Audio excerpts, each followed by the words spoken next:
everyone, and welcome to another video in the IELTS Learning Tips series. And today I'm going to talk a little bit about what makes a Band 7 and 8 student. So what you should be doing, how often you should be doing it, and looking at the skills that you should develop, which is not just about IELTS, but also about your English language. In fact, I noticed a really interesting comment in a Facebook group I'm a member of the other day, where a successful IELTS student who'd got a mix of 7.5s and 8s was telling all the other students who were studying not just to focus on IELTS, but also to improve their language skills generally. And I think that's very good advice. So I'm going to add a little bit to that. And I've got 7 things that you ought to be focusing on every day, every week, every month to make sure that you can reach a high band in your IELTS exam. Now, if you want to ask me questions or be in contact, then there are some links under this video to my website, IELTSlearningtips.com, and also to my Facebook group, which you're very welcome to join. I also do a weekly live in my Facebook group, and I post almost every day. So if you want to do those things, just follow the links and join either of those places. Okay, so let me move on to the 7 tips that I've got here for getting a good IELTS score, and we'll go through them. Okay, so the first one is language immersion. Now, I know from my experience of teaching language, I also know from my own experience of learning languages that the very best way to learn a language is to go and live in the country.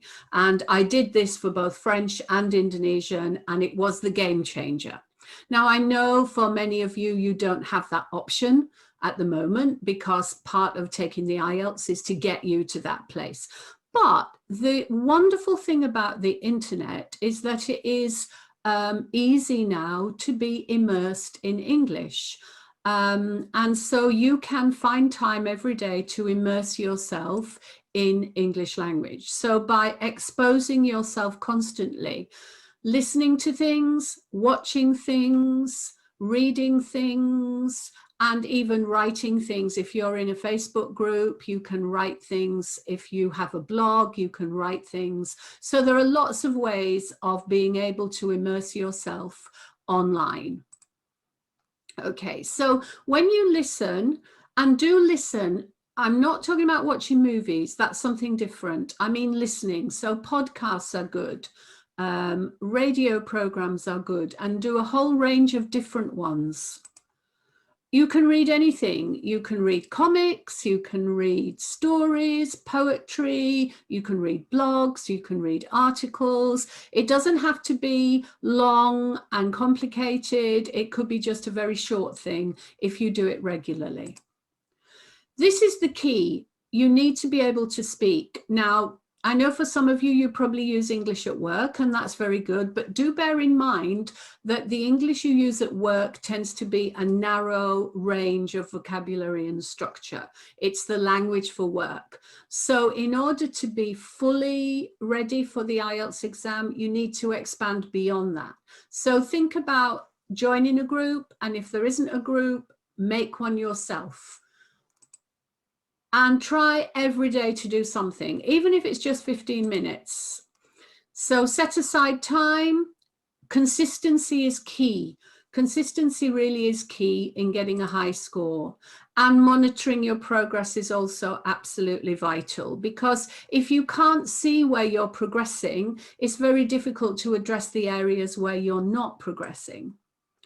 Set yourself some targets. These could be daily. So like tomorrow, I'm going to learn 2 new words, for example.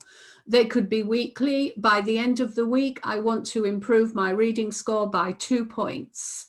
Or they could be monthly. By the end of next month, I want my listening to be at band 7, or I want my reading to be at band 7.5. So these kind of targets, they're simple, but they do give you a focus and they do give you a direction. And if you practice every day, you will achieve them. Okay, the second point is to really understand the exam. So look at the websites. What do you have to do? I'm sure many of you know this already because you've either done it or you've looked at the website to find out what you have to do.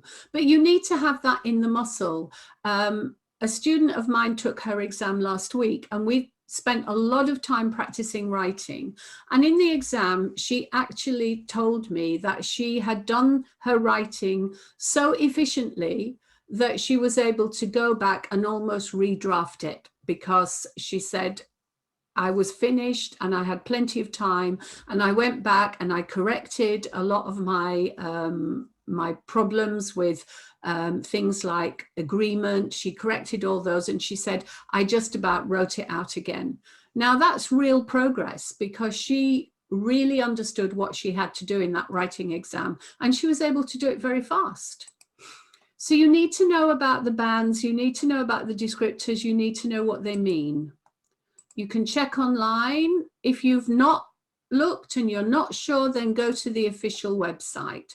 And when you practice, please just use good, credible sites. I've noticed a lot of students with material, even material that's supposedly come from Cambridge, that has had a lot of mistakes in it. Spelling mistakes, grammar mistakes, and also sometimes the questions are badly written. So do be careful what you choose. Join a forum or a study group or a Facebook group. You're very welcome to join my Facebook group, and you're welcome to join my IELTS club. There is a small charge for that, but we do meet regularly and you get training every week. And collect some good materials. Now that means practice tests, yes, and I know a lot of you have the Cambridge, but also a course book is quite useful because it explains how to do it. It gives you the skills you need to develop. And make an effective schedule for yourself that you can follow every day, every week, every month. And don't forget about vocabulary and grammar. So a good grammar resource and a good dictionary are vital. They are the vital tools for any good language learner. Okay, number 3, you need to know where you're going wrong, where you lose marks. So which questions? Which part? Is it part 3? Is it part 1? You need to know that. And you need to know with your writing, where do you make mistakes? Which part of the writing do you find more challenging? Is it task 1 or task 2? Is it a particular type of task 2? I know some students are fine on things like discussion, but if they're asked to what extent or do you agree, disagree, then they're not so happy. And some students find data okay, but when it comes to process or maps, they're not sure. And some general students find the informal letters quite challenging. So pinpoint where these are and then get the right support. If you can find a group that you can join, a study group, some buddies, or if you can afford it, then that's the best thing, is to work with a teacher. Take a class. If you have only got a limited budget, then I would recommend that you use that money perhaps to try and work on your writing, because that tends to be the hardest thing for most people. But get some good support and don't let things drop. If you get a high score in your reading, don't leave it, because next time it might fall down. And this is what happens. All language needs to keep going at the same time. Keep all your balls in the air. Right, technology is amazing. When I started teaching, which is a long, long time ago, there was no technology. The only technology I had was a typewriter. There weren't even any photocopiers. And so everything had to be done by hand. And now it's just incredible what's available. So don't just think about IELTS, think about English language generally. And think about native speaker material. So if you are going for a 7, 8, 8 or 8.5 in your IELTS, you really should be looking at native speaker, what we call authentic material, which means listening to radio programs and podcasts that are designed for, you know, native speakers, not designed for language students, and reading blogs and articles and things that are written for anybody in English. So think about that, newspapers, that sort of thing. Yeah, your smartphone is your classroom. Use your downtime when you're traveling, or if you're standing in a queue, or even if you're at the gym, you could listen to something. Use social media and engage. This is something that is absolutely revolutionary for language learning. And now the level of language across the world is so much higher than when I first started teaching, when there were lots and lots of complete beginners. Now you hardly ever find a complete beginner, except in children. So, you know, technology has helped this revolution, and it can still help you. Speaking is something that I think is absolutely vital, and people say, oh yes, I use language at work, and as I mentioned before, that's limited. You need to be using your spoken language across a different range of topics. So try and find people that you can speak to as often as possible. When you're practicing part 2, record yourself, listen to your accent. If you learn some new words or new phrases, try and use them as quickly as possible in speaking and also in writing so that you won't forget them. And listening is a part of speaking.